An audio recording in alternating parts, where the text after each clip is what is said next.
وحي ها سومالان فيصل عيقورا waxa ka sheegay oo yiri hargeysan ku dilayna waan ku falayna hadii laga ka qaban waayo taasana naga yaabisay waxaan leenahay Djibouti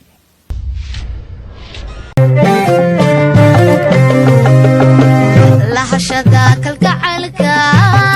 la diwaay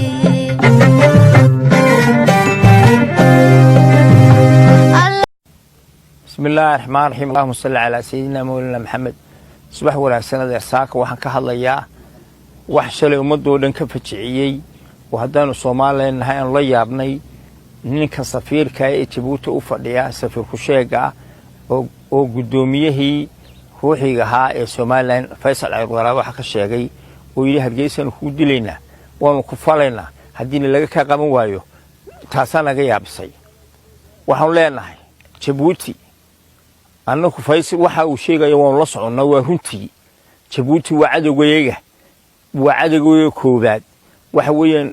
hiil walaal bay ula baxeen Muqdisho wax laalaxay noo qabtaan ma jirto baasaboor iyo macwiis weyn ugu xukumi jireen labadiina waanu tuuray hadii ninkan maanta madaxweynaha ay uu inta qadarinayo seedinimo u qadarinayo isaga jirtaa iyo baasaboorkiisa isaga jirtaa laakiin waxa leeyahay dawladda Soomaaliland hadaa naf leeyihiin oo inuu dhigun ku jiro oo inuu wax kala qaadanaysan ninka safiirkii 24 saacadood wadanka ku gaadhay hadii kale waxba laga qabanaya baada ogaada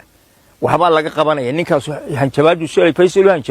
Faisal hargeysa jooga oo ku dhashay jid ku dhashay oo degan hanjabaadu hanjabay waxa laga qabanaya waxa laga qaban doono waxba laga qaban doono ninka 24 saacadood ta kale waxa la yaab leh TV-gii qaranka laga soo daayay warmeelka dawladdu ma la jirin marka ma la jirin oo aan la jirin xididnimada tiina ina geelo ku sameeyay baan ogeyn oo soo boobay ee la soo tuuray ayaan ogeynaan iska liqnay Djibouti waxa ku 200 daqiiqo ku filan 200 daqiiqo ayaa ku filan waxba iska cilmaayaan Faransiiskuna uu iskaga tagay waa magaalada yar qura waxaan leenahay Djibouti waxayna ka doonmeynaa naga baxa ordo hiil walaal doonta Soomaali weyn iyo kuwaas ayaa wax siisanay doonta jawaasiyo iyo macwiis ugu xukumi ma isaanin daayibaan leen madaxweynaha taan siinaya hadaa wax ka qaban weydid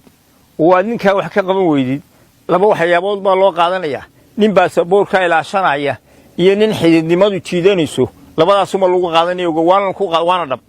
hadaa 24 hours ka bax